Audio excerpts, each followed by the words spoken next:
Moi, je n'étais qu'un maillon, Kengo c'était maillon, mais l'ensemble de tout le monde, de tous ces ministres-là, et évidemment, chacun dans la sphère de ses attributions constitue un maillon. Mais alors, si vous estimez que vous pouvez bien traiter avec le père, et que les autres là ne voient pas ça de bon oeil, je crois qu'il faut réfléchir autant de fois possible. Mais ça fait quand même un temps, M. Koufi, M.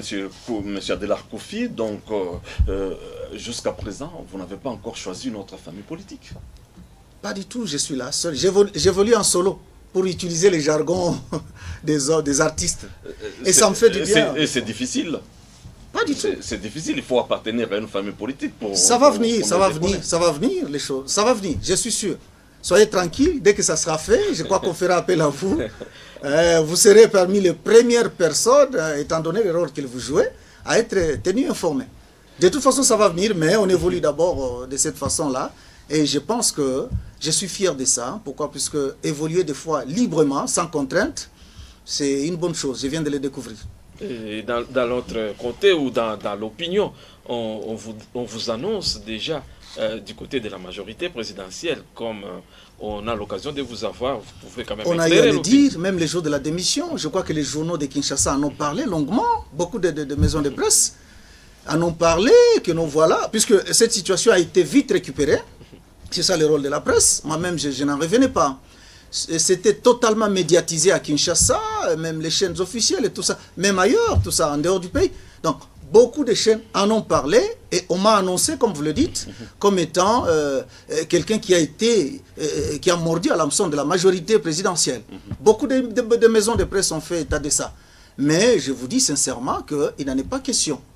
Il n'en est pas question. Moi, je ne peux pas m'offrir le luxe d'aller jouer à ce combat ici, d'aller mordre à l'hameçon de la majorité présidentielle. Je ne peux pas. Je ne peux pas, je le dis 3 fois de plus, je ne peux pas. Alors, si vous permettez, un opposant indépendant, ça veut dire quoi finalement? Non, un opposant. Je vous dis que je suis dans une phase où je suis en train de me reconstituer. Évidemment, c'est toujours bien d'évoluer dans un parti politique quelconque. Seul comme ça, il faut le reconnaître, on ne fera rien du tout. Mais au moins, j'ai dit, c'est une période qui va passager et qui va passer. C'est passager. Ça va passer, le moment venu, je vous dirai quoi. C'est vrai qu'on a été sollicité par bon nombre de partis politiques, mais laissez-moi vous dire tout simplement que, mais même s'il faut adhérer à un parti politique, ça ne sera qu'un parti politique qui combat énergiquement le régime en place, qui va militer pour la restauration évidemment, la protection des valeurs démocratiques qui sont en train de subir les coups. Parce que mine de rien, vous devez savoir une chose, qu'aujourd'hui, sous Kabila, la RDC passe pour l'un des pays l'un des pays qui occupe le sommet de pays, évidemment, le plus démocratophobe de la planète. Alors nous sommes là, il faut nous battre aujourd'hui, il faut continuer à nous battre pour la démocratie. Or, selon une certaine opinion, on estime que donc, vous êtes en train de faire les yeux doux à certains partis politiques appartenant au G7. S'il faut faire les yeux doux, en bonne et due forme, par le travail que nous sommes en train de réaliser, ça ne fait pas un pli, ça ne casse pas les carreaux. Évidemment, c'est quoi? Le problème, c'est de vendre notre personnalité. Notre personne, si vous voulez. Il faut vendre ça. En politique, c'est ça. C'est ça le marketing politique que nous sommes en train de faire. Si tel, X, Y, tout ça, ce que nous sommes en train de faire, si ça peut trouver un écho favorable dans son chef, et ça fait du bien, ça fait du bien. Même ici où nous sommes, nous savons que nous avons comme des partis, nous voyons déjà, nous avons quand même des personnalités. Et dit si aujourd'hui on est allé avec tel, pratiquement on va faire une très belle carrière. Nous le savons. Donc ça veut dire que quand bien même vous appartiendrez à un tel parti politique de l'opposition, le jour qu'il y aura un problème de moyens, Adelard Koufi dans sa stratégie va claquer la porte encore. Pas du tout mon cher, c'est un problème de responsabilité. Vous savez, c'est différent. Je sais que les partis politiques n'ont pas de moyens ici, dans ce pays. Mais alors il ne faut pas manquer même les rudiments. Là ça ne va pas, c'est pourquoi j'ai dit autant aller faire le champ à ce moment-là. Le rudiment. Les dossiers, même les cartes, même les drapeaux et tout ça, tout vous devez faire de vous-même. Ça, avec les amis évidemment. C'est ça, les partis politiques vivent des cotisations et d'autres élèves de ses membres. Évidemment, évidemment. Et dans mon parti, mon ancien parti, l'UFC, je crois que tout ce que nous avons fait, ça dépassait un peu le seuil du tolérable. C'était outré, pratiquement. C'était trop. On pouvait disposer des moyens, mais on ne les fait pas. On vous promet, on ne les fait pas. Mais il y a des gens qui viennent de partout et tout ça, hein, de l'intérieur, etc. Donc, je sais pas moi, le portefeuille de la maison a subi un coup fatal. Les enfants ont besoin d'étudier quand même avec le peu de moyens que le Seigneur met à notre disposition, mon frère. On ne va pas tuer les enfants à cause de... Donc le problème c'est ça. Si on pouvait faire ça et qu'on devait avoir aussi à droite et à gauche, ne serait-ce que le minimum, je crois que le problème ne se poserait pas. Oui, et une dernière question, Monsieur Adela Koufi, vous ne voyez pas que vous êtes finalement en retard par rapport à ce qui se passe sur le terrain dans notre pays. Il y a déjà presque 2 camps dans l'opposition. Il y a actuellement le Front Citoyen 2016, il y a aussi l'autre camp qui se dit des patriotes. Vous, finalement, on va vous situer de quel côté? Est-ce qu'il faut nécessairement qu'on puisse se retrouver quelque part? C'est la question qu'il faut se poser. Je l'ai dit ici que même en évoluant comme ça, ce qui compte, ce sont c'est mes opinions à moi. Ce que je suis en train de livrer, c'est ce qui valent beaucoup plus. Vous pouvez être dans un parti politique, mais on ne vous permet même pas de parler. Ça peut arriver. Vous êtes là, vous êtes étouffé. Mais pour le peu de temps ici, je crois que c'est mieux de faire voir ce dont nous sommes capables. Même si vous allez dans un parti politique et qu'on vous mettez quelque part, dans le fourrière, quoi. Et à ce moment-là, on sait au moins que non, c'est quelqu'un qui s'est battu bec et ongle. Il a extériorisé ce qu'il pense, politiquement parlant. Mais vous risquez d'être en retard. Retard par rapport aux enjeux, je suis actif.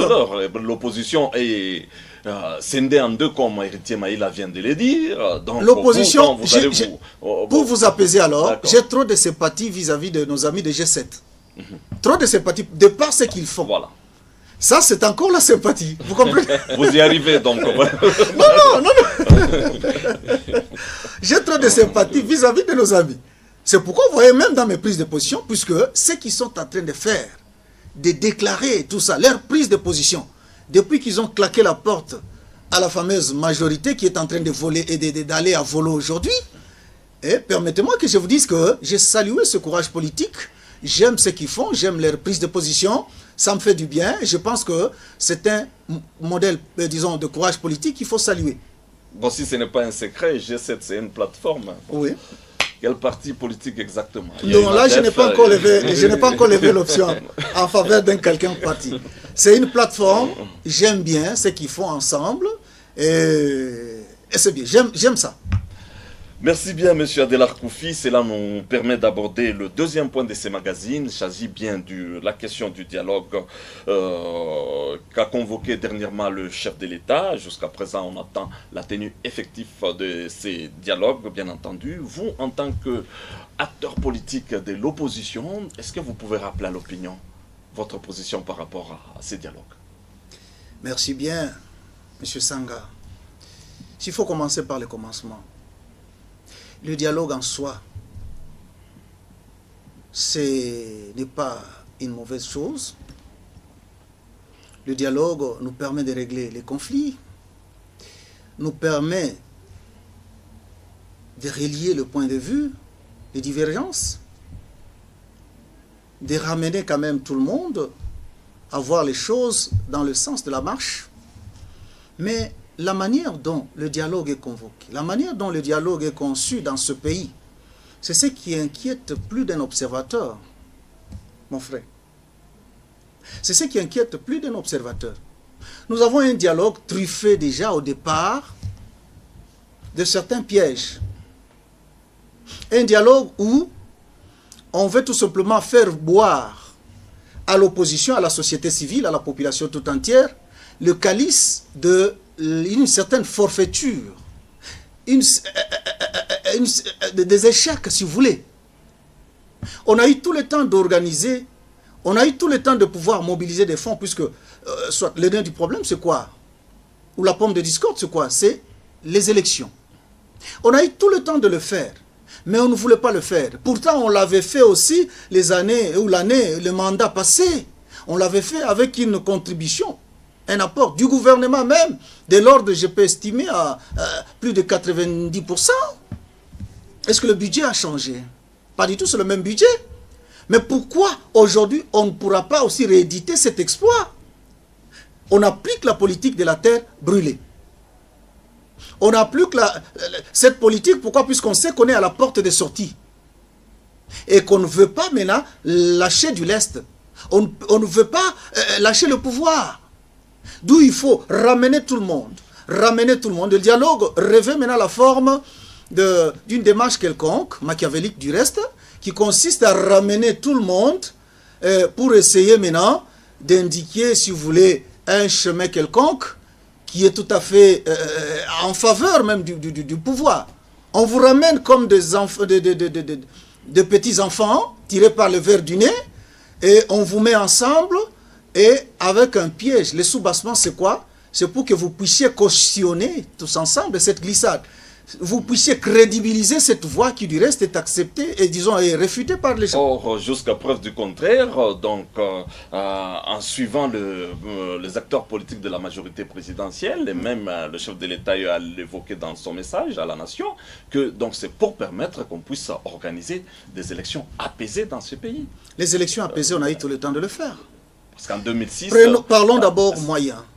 Pour qu'il y ait organisation des élections, ça suppose quand même un moyen, les moyens. C'est le moyen qui font défaut aujourd'hui. Est-ce que vous pensez que le pays manque réellement de moyens? Je vais vous donner un exemple. Le chef de l'État vous dit dans l'un de ses deux derniers discours ici qu'il reconnaît que la mobilisation des recettes est tout à fait faible dans ce pays, ce qui ne peut pas nous permettre d'organiser les élections. Et d'autre part, les partenaires, comme notre budget dépend beaucoup plus de partenaires de l'extérieur, d'autre part, comme si cela ne suffisait pas, il refuse maintenant à ce qu'il ne voulait pas vraiment qu'il y ait apport de l'extérieur, des partenaires extérieurs, avec le risque possible d'impacter maintenant, d'influencer la marche électorale. On veut à la fois une chose et son contraire. Ça signifie qu'on veut vraiment aller au dialogue? Pas du tout. Et comme si cela ne suffisait pas. Il nous dit encore, non, écoutez, il envisage, il préconise quand même, ou il lève une option au profit ou en faveur des élections d'une démarche moins coûteuse. Ça signifie quoi? Automatiquement, il touche à l'article 220 ici. Une démarche moins coûteuse, ça signifie quoi? Ça signifie qu'on veut changer tout ce plan de la Constitution, on veut changer le mode de scrutin. Oh. Ça, c'est ce que nous appelons un coup d'État constitutionnel de la part du président de la République. Or, quand il dit, il continue la logique quand même, il a dit que donc, il faudra que nous puissions organiser les élections moins coûteuses, conformément à l'article 47 de la loi électorale. Là, on peut organiser un mode de scrutin, soit de bulletin sur papier ou soit électronique. Monsieur Tout ça, Sanga, vous, acteurs politiques, vous devez en discuter au cours de ce dialogue. Monsieur Sanga, prenons un peu du recul. Ça fait bientôt, là, il est fait mandat, le chef de l'État. Exact. Mais pendant les 4 ans ici, il y avait un montant, à tout moment, là, il y avait un montant qui était placé sur le compte de l'organisation des élections. Et ici, je voulais vous dire tout simplement que l'organisation des élections, c'est une question quasiment cyclique dans des pays qui se respectent. Même la petite Zambie ici, passez-moi le terme. Nos voisins, c'est une question quasiment cyclique. C'est-à-dire, à partir du moment où vous prêtez serment, les secondes qui viennent, vous commencez déjà à songer à préparer maintenant le départ. À préparer je ne sais pas moi, puisque l'idéal c'est quoi? C'est que nous sommes en train de chercher, c'est l'alternance au sommet de l'État. Et l'alternance se prépare à partir du moment où vous terminez, vous prêtez votre serment, et dès que vous descendez de la tribune, vous rentrez chez vous, les préparatifs de cette alternance commencent. Pourquoi on ne l'a pas fait? Aujourd'hui, nous sommes maillot blanc, nous sommes champions en mal-gouvernance, couplés je ne sais pas moi, mal-gouvernance, couplés d'impunité dans ce pays. Vous savez que, je vais vous informer si vous ne le savez pas, je me rappelle d'ailleurs comme si c'était hier, il y a eu, lors de la reddition des comptes ici au Parlement, disons, à ce service, c'est quoi, la Cour des comptes, lors de la reddition des comptes, on s'est aperçu avec le budget passé ici qu'il y a eu 1 milliard de dollars qui est marché sur le budget, mais qui s'est volatilisé pratiquement dans la nature. Et jusqu'aujourd'hui, il n'y a même pas une procédure judiciaire pour nous faire voir d'où est parti ce montant colossal. 1 milliard. Or, les élections pour organiser aujourd'hui, ça nécessite quoi? Pratiquement, c'est le 1 milliard là. Même s'il faut ajouter 200. Une façon de vous faire voir qu'on n'a nullement pas l'intention de pouvoir organiser les élections dans ce pays. Puisqu'on s'est senti qu'à un moment donné, que non, on est pratiquement impopulaire et qu'il y a des gens qui émergent à gauche et à droite qui peuvent nous damer le pied aujourd'hui sur le plan politique. Oui, Héritier Maïla. Alors, monsieur Adelar Koufi, tout ce que vous dites là, c'est bien, mais en état réaliste, il y a un blocage qui est déjà là par rapport à l'organisation des élections, surtout par rapport aux moyens. Est-ce que, comme vous refusez le dialogue, quelle solution vous pouvez encore donner? La solution, je crois que nous avons essayé, face à cet amalgame, nous avons essayé de lever une option. C'est peut-être l'option du G7 aussi. Bon, c'est une coïncidence qui fait que l'option... l'option a été levée, c'était pratiquement de trouver un modus vivendi. Il fallait couper la poire en deux. C'est-à-dire, comme vous tenez beaucoup dialogue, il n'appartient pas au gouvernement d'organiser ce dialogue. Faisons en sorte que la CENI soit là, cette tripartite, la CENI. Et puis les experts sont là, la CENI, même ceux qui viennent d'ailleurs, l'OIF, etc. La CENI, disons pas l'opposition, vous l'avez dit, la CENI et les autres, peut-être la société civile, c'est ça même, ils pouvaient se retrouver ensemble pour essayer, même les quelques membres, quelques experts, tout ça, puisqu'on sait que la solution est là. Il y a des gens qui réfléchissent bien dans ces domaines, des techniciens. Sauf qu'on ne veut pas tout simplement, on vise autre chose. Les dessous des cartes, c'est autre chose. Donc, si ces gens peuvent se réunir sous l'égide de la CENI, et on peut nous sortir un calendrier quand même, on peut nous sortir tous les nécessaires possibles à ce moment-là qui pourra nous permettre. Et ça, on a demandé ça bien avant. Cela ne peut se dire que ne peut se traiter autour d'une table. Autour d'une table, sans doute que oui, mais ça s'appelle dialogue. C'est que le dialogue, puisque le chef de l'État a dit, quelque part je l'ai suivi, il faut trouver maintenant, essayer de trouver un consensus. Il a même dit un consensus maintenant qu'il a qualifié de quoi?